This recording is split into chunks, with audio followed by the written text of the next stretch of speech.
Hi guys, welcome back. We're here to catch up on Phantasma by Kaylie Smith. And I'm going to keep the lights on today just because the lighting in here is not the best right now. But I'm happy to see you guys, and I'm glad that I'm having more people read. It's awesome. Even if you just listen to me, it can be an audiobook. So we left off on chapter 15, Vermin. The portal brought them right back into the dining hall. They dropped onto the floor with heavy thuds. Ophelia groaned at the ache of the landing as she made her way to her feet.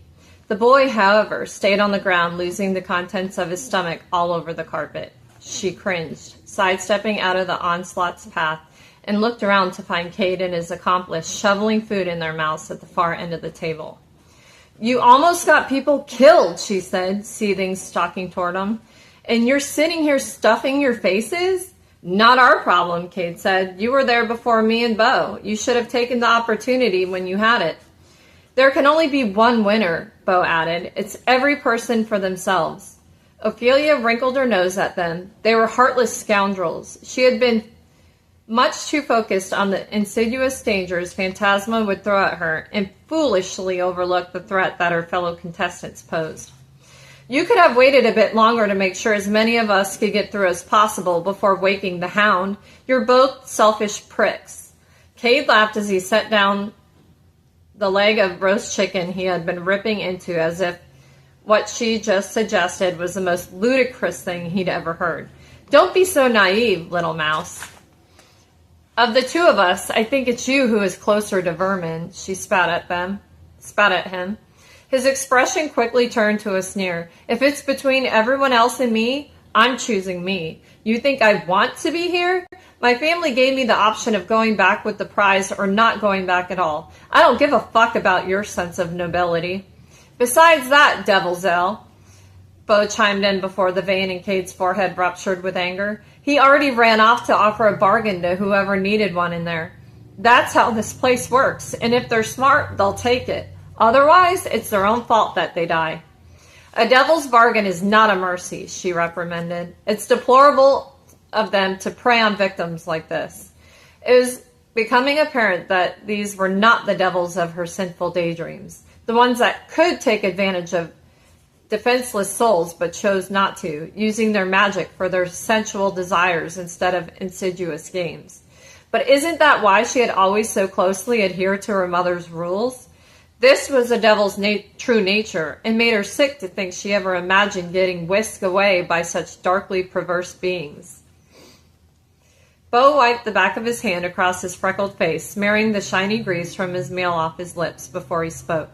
That devil made it abundantly clear that anyone could have forfeited before they entered. Not really the devil's fault for taking the offerings of such fools. Cade laughed in agreement. The desperate will consent to the most egregious prices after all. I bet a devil's success rate here is 10 times what it is with tourists in the French Quarter after dark. And if you ask me, I'd much rather devils reap their deals here than be roaming our streets. "You're disgusting," Ophelia told them, backing away a step. "And if someone had to make a deal with the devil in that maze, it's because you assholes couldn't wait a few minutes longer." Cade snapped out his hand to grab her wrist and hold her in place. "I don't like being called names." "Let go," she demanded, trying to tug herself away, but his grip only tightened. "You can't really think you're going to win this competition if you can't handle these harsh truths, little mouse," Cade taunted. "Stop calling me that," she glowered as she pulled again. "Make me," he bit out. The malice in his eyes made her blood run cold. She could count on one hand the number of times she'd been alone in the company of a man. And she certainly had never been around a man like this, one who looked at her like she was prey. She braced herself and gave another hard yank. When he still wouldn't let go, something strange happened. Her wrist slipped right through his grasp. Not because his grip loosened, but because her entire arm turned transparent. Her mouth fell open as she watched her limb return to its solid state a second later. "What the?" Cade scrambled back from her. You're one of them. One of the manor's demons. This is a trap." Bo clambered out of his chair. "How did you even touch her then?" "I don't know. She was solid at first," Cade swore. Ophelia couldn't help it. She giggled. Her mind was finally reaching its breaking point after the terrors of the first trial. Out of the corner of her eye, she noticed the young man she'd saved passed out in a pool of his own sick, and her laugh deepened. "Let's get the hell out of here," Bo insisted, panicked. He pushed his way past Cade, his food completely forgotten. Good. Cade narrowed his eyes as he made to follow his companion, but they didn't get very far because the entire room went pitch black. "What is she doing now?" Bo shouted. "I can't see anything." A few candles flared to life as soon as he said those words, and Ophelia's eyes widened as she took in the scene change. The food on the table was now crawling with spiders and other rancid creatures. Centipedes and maggots writhed over the now bare carcass of the roasted chicken. Goblets of blood replaced the wine. Bo retched and lost his dinner all over the rug. "Stop it!" Cade growled at her, an ominous orange glow illuminating his face from the dancing firelight. "Go away, demon bitch!" Wow. Her giggling stopped. "I am not a demon." "I don't believe you," Cade snarled as he stalked toward her. "Make it stop, or—" He paused when he noticed a metallic flash atop the table. A silver carving knife had appeared. The damn house was spurring him on. They lunged simultaneously. She was only a second too slow, and he managed to slip the blade off the table, brandishing it between them. Adrenaline speared through her. "I'm not working for Phantasma," she implored. "This isn't happening because of me." "I saw your arm disappear, you lying bitch." He stabbed the silver blade in her direction. There were several paranormal beings that could be killed by silver. If a poltergeist managed to possess a solid form on the linear plane, silver could sever them from their vessel and send them back to the other side. If you could manage to stab a wrath or demon in the heart with it, would banish them to hell permanently. Necromancers, however, had no such magical weakness to the metal. She would just bleed out the old-fashioned way. Cade dove forward, tackling her to the ground. She struggled against his weight, thrashing her hips and legs to buck him off of her. But with him straddling her waist, it was hard to gain leverage. When he brought the blade down toward her heart, she threw her hands out, trying to block his swing, but the action was unnecessary. The knife plunged into her chest, but there was no blood, no pain. From her neck down, she had disappeared. A strangled sound caught in her throat at the sight. "Don't tell me you're not going to fight back, Angel," a voice drawled somewhere above her. "Careful, or I'll have to start believing you save all your moxie just for me." Ophelia bristled at Blackwell's taunting words, while Cade remained oblivious to the real threat standing right over his shoulder. But Blackwell was right.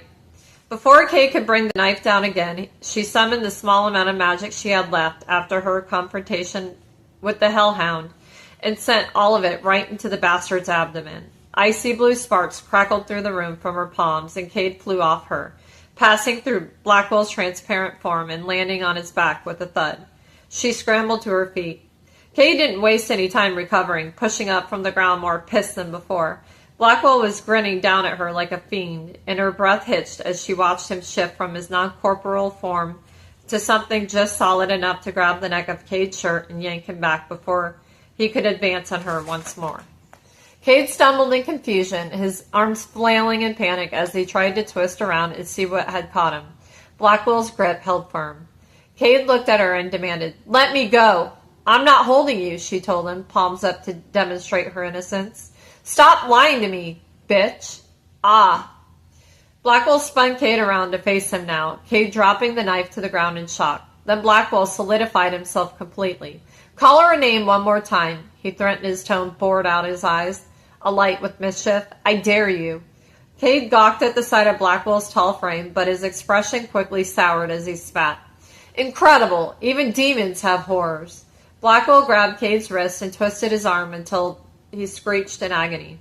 "Incredible!" Blackwell echoed. "The audacity of men worth less than dirt." A surprised laugh fell from Ophelia's mouth, and Blackwell turned his face just enough to wink at her. Her amusement was quickly cut off by the feeling of something crawling up her right arm, however. She looked down to find spiders the size of her hand skittering over her dress. Gross! While she began brushing the pest off her, Blackwell sent Cade flying into the far wall before blinking out of sight to reappear by her side, transparent once more. It's time for you to get out of here, he urged as he flicked another of the arachnids off her shoulder. It's about to get much worse than a few bugs. Worse than the hellhound? She regretted the question the moment it slipped from her mouth. Spiders bigger than her head were dropping from the ceiling of the dining hall, and she swore she saw something slither out of a dark corner. Phantasma certainly knows how to throw a victory dinner. It's too dark for me to see anything, she complained, spinning around to grab one of the candles on the table, sending bugs scurrying in every direction. When she held the flame up to illuminate the space in front of her, however, the wax melted all the way down to the quick. She hissed as the hot liquid dripped onto her. Out this way, Blackwell advised, guiding her by the elbow. Watch your step. That was easier said than done, but she didn't resist as he led her toward the exit, kicking away another snake as they went. After a few careful steps, Blackwell's hold on her elbow tightened, and he halted them in place. Then his mouth was right next to her ear. Don't move. She began to ask why, but his hand clamped over her mouth to stop her from speaking. She scowled, having half a mind to bite him for such a rude gesture, and then she noticed it. Describing the creature in front of her as nightmarish would be an understatement. It was another serpent, but this one would not be so easily kicked away. Its fangs were the length of her forearm. The reptile's shrewd yellow eyes unsettling as it poised itself to strike. When it opened its mouth, which was big enough to swallow her whole, she noticed it had not one, not two, but 3 rows of razor-sharp teeth behind those fangs. Blackwell slowly dropped his hand from her face when he was sure she was too frozen in shock to make another sound. He moved behind her, pressing himself flush against her back, sliding his hands around her waist to hold her steady. By the way the serpent didn't track his movement, she knew he had gone back to being only solid enough for her to see and feel. She was too terrified to pretend she wasn't grateful for his presence in the moment, even though the stillness of his chest against her was oddly unnerving. There was no rise and fall with his breath, no heartbeat. Ophelia's heart, on the other hand, was about to burst. You're going to slowly back away, he instructed, and when I say run, you run. Got it? Couldn't you just make it go away? She whispered back. Not without payment, he answered, unless you're changing your mind about my offer. I don't have enough power to get rid of the serpent or transport you somewhere with me. She balled her hands into fists. I will not make such a life-altering decision because I'm cornered. That's as bad as making a deal with the devil. She felt him shrug. Then get ready to run, on my word. She took a deep breath and he gave her waist one last reassuring squeeze before blinking away somewhere too dark for her to see. Now it was just her and the beast. There was a crash of glass somewhere in the back of the room, and the snake snapped its head away to investigate. She waited for Blackwell's signal. One excruciating minute passed, then another. When it failed to come, she wondered if the blackguard had abandoned her. The serpent was already turning back her way, and she knew she had a decision to make. Trust the phantom she'd only just met with her life, or make a run for it. She was hoping her locket might guide her through the decision, but it remained cold as ice against her throat. She gave Blackwell one more minute. When he still did nothing, she took a deep breath and broke into a sprint before the serpent's full attention locked in on her again. Wrong decision.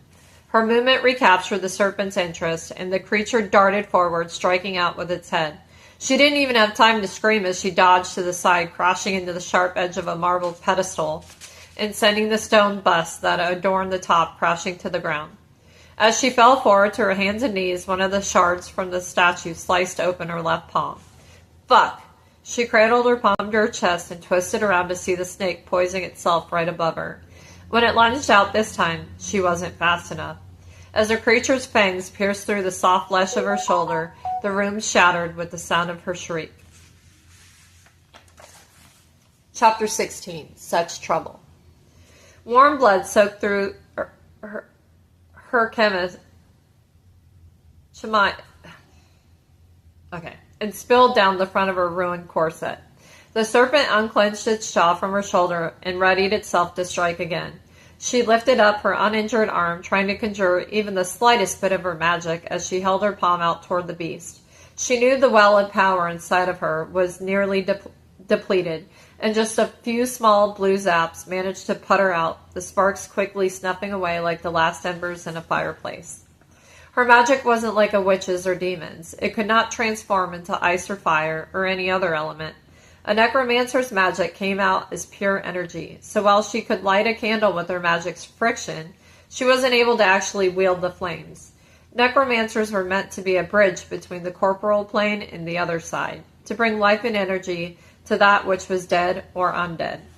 Replenishing that sort of magic quickly required one of two things, the life force of another being or rest, neither of which was currently an option. Her tiny sparks made the serpent pause for all of 10 seconds, but it was just enough time for her to spot a long sword hanging on the wall above the pedestal she had knocked over. She gathered the rest of her strength and hauled herself from the ground, reaching up to tug the sword from its mount one-handed. Just as she spun around to pointed at the beast, the creature regained its bearings. It unlocked its jaws to strike at her again, and she shoved the sword and half her arm into its gaping mouth. Blood spurted everywhere. The hot, sticky liquid splattered across her face and flooded down her arm. She let go of the sword and snatched her arm back out of the snake's mouth as it began to twist and writhe, swinging its head through the air as its body curled into itself. A moment later, the entire reptile dissolved into a cloud of smoke. The illusion Phantasma had conjured destroyed. Ophelia stared at the now empty spot in front of her, chest heaving as she tried to catch her breath. That had almost been harder than the actual trial. "Opie?" a familiar voice gasped behind her. "Genevieve?" Ophelia spun around. There, in the archway, was her sister's silhouette. Ophelia staggered a step forward. "Genevieve?" "Opie, hurry!" Genevieve urged, her face drenched in shadows as she turned on her heel and ran from the room. Ophelia didn't hesitate. She stumbled after her sister into the hallway. "Faster!" Genevieve implored from the end of the long corridor. Ophelia didn't know how her sister moved that fast, or perhaps Ophelia was just moving very slowly, but she spurred her feet on, ignoring the ripping pain coursing through her body with every movement. Just before she could reach Genevieve, her sister jetted around the corner and out of sight. "Genevieve, wait!" Ophelia cried. She tried to pick up her pace, but something was wrong. Her feet weren't moving as quickly as she wanted them to, and her vision was becoming blurry. The throbbing wound in her shoulder burning hotter. Still, she pushed herself on, turning the corner and scanning for her sister in the dark. "Over here, Opie," Genevieve directed, but something in her tone was off now. "Vivi, I don't feel well." Ophelia swallowed as she stumbled closer, the room around her beginning to sway, and Genevieve's silhouette growing distant. "Where have you been? I've been looking for you." "I've been looking for you too," her sister crooned, a hint of something dangerous peeking through the words. "Why don't you come closer and I'll show you how much I've missed you?" "My feet aren't working," Ophelia said, her words slurred to her own ears. "I'm so tired." The room was tilting now, darkness closing in on the edges of her vision as she tried to trudge another step forward. Her body became too heavy to move, but all she could think about was how close she was to reaching her sister. Only 2 more steps.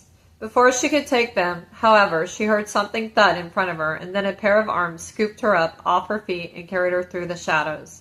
"You're going to be such trouble," a velvet voice whispered above her in the dark.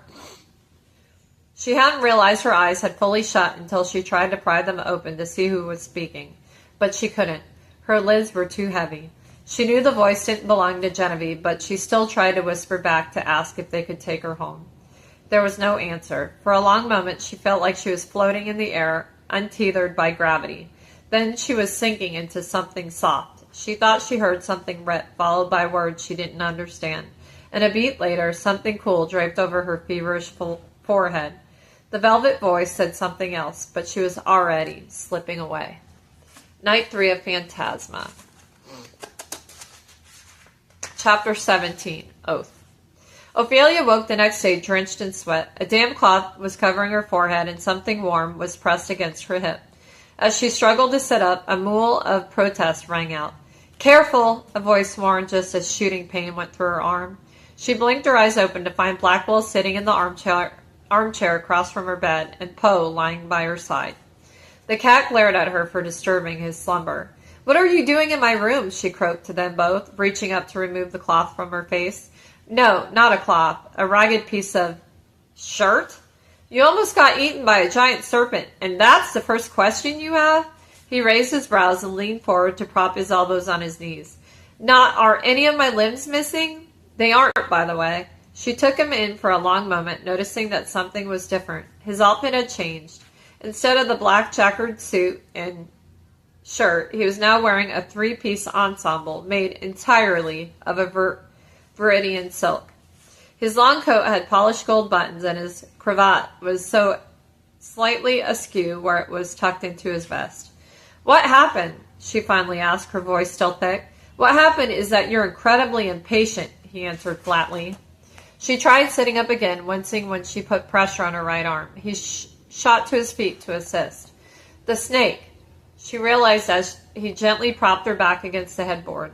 I thought you had abandoned me. I told you to wait for my signal. His tone was irritated. And I'm supposed to trust you? She wrinkled her nose. This entire place is designated to kill me. I barely made it out of the first level, and when I did, there was more monsters waiting. Excuse me for not just taking the word of a ghost who keeps stalking me. Stalking is a bit dramatic, he drawled.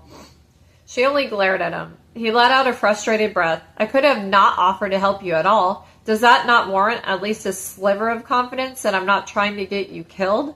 He lifted a brow, growing more indigent with each word. I also could have left you to be possessed by that poltergeist you decided to trapeze after in the hallway. I'd ask if you had any wits left in your head at all, except I'm fairly certain the venom in your system was responsible for that unadvised foray.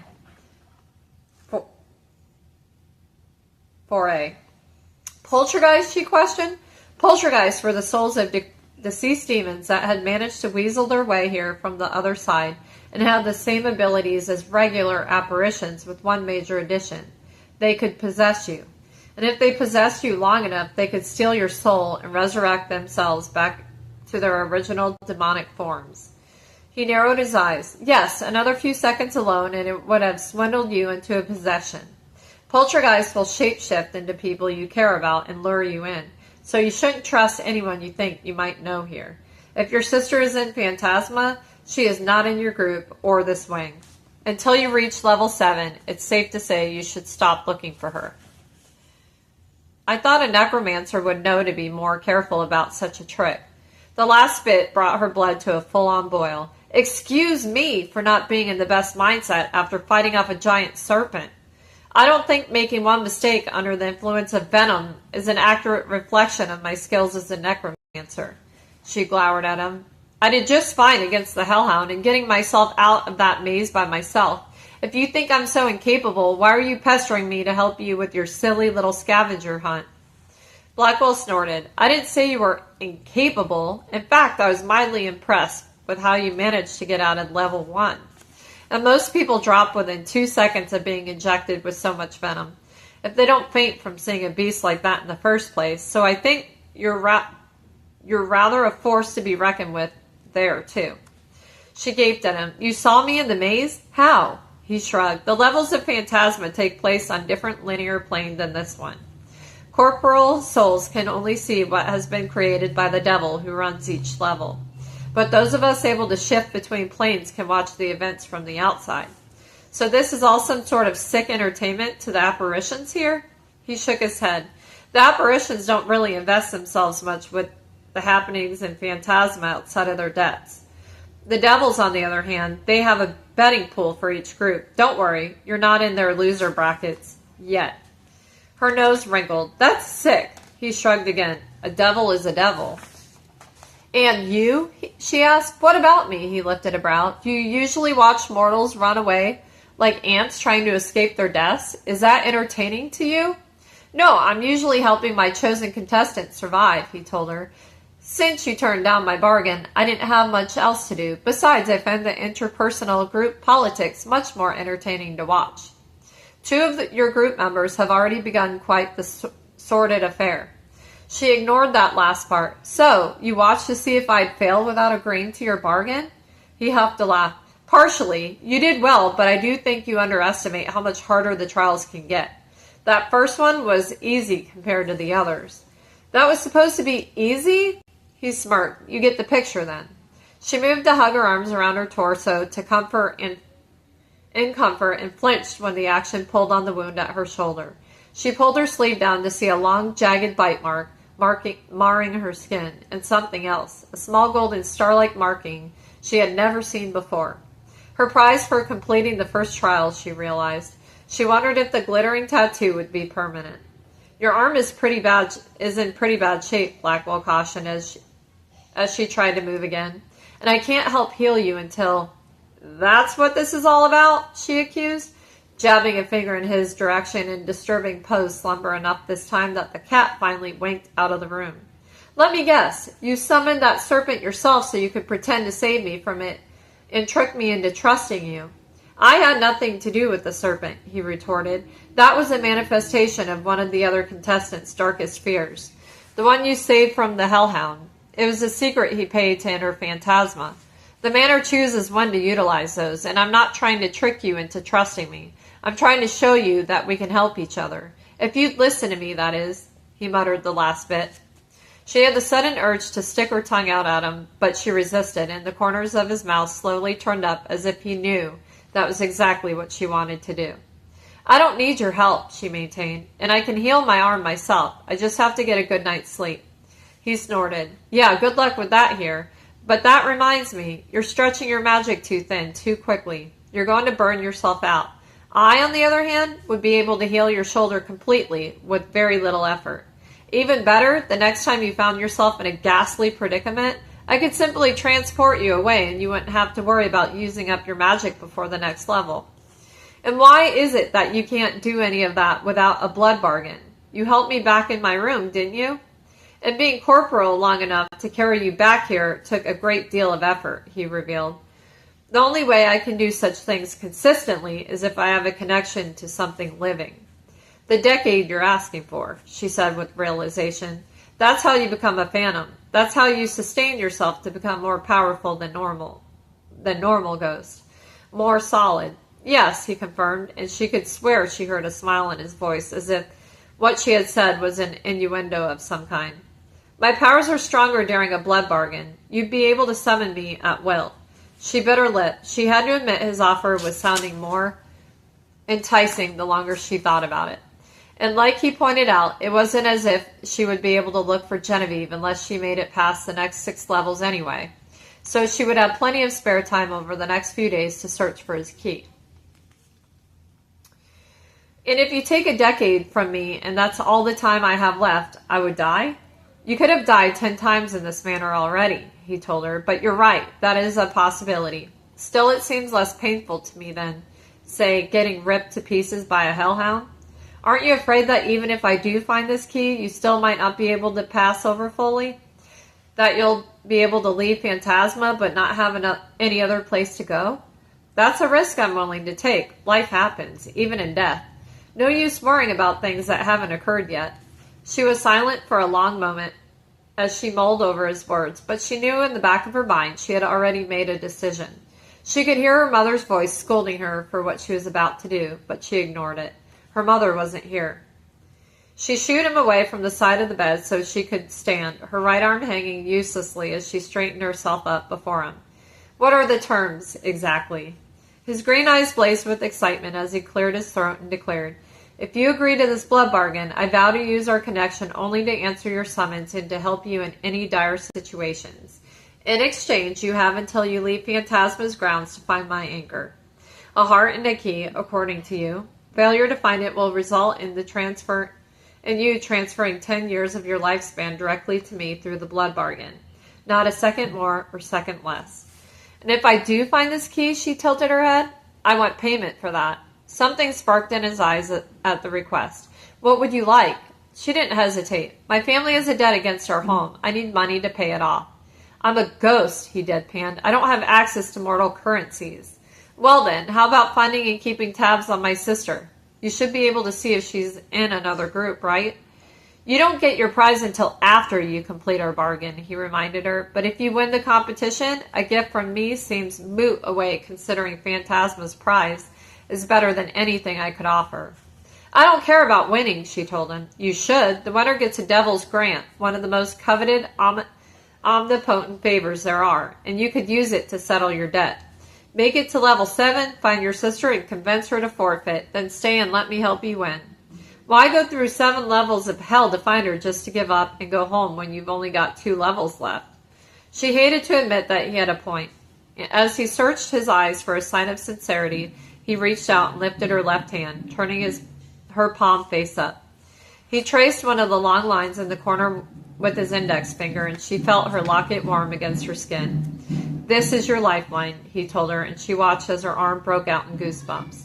I see a very long life here, but I don't think that's something you should bother worrying about anyway. And why not? She breathed. The sensation of him touching her so delicately sent a whirlwind of butterflies through her stomach. Okay, I'm going to finish this chapter. Because I have a feeling you're not going to fail, he answered seriously, his gaze even more intense than before. Not with your abilities, He trailed off as if he was trying to decide if he wanted to say was advantages to his cause. I haven't been this hopeful in a very long time, he settled on. I think you're putting a lot of stock into abilities I can't even seem to control, she muttered. When Kay tried to stab me, I disappeared. I've never done that before.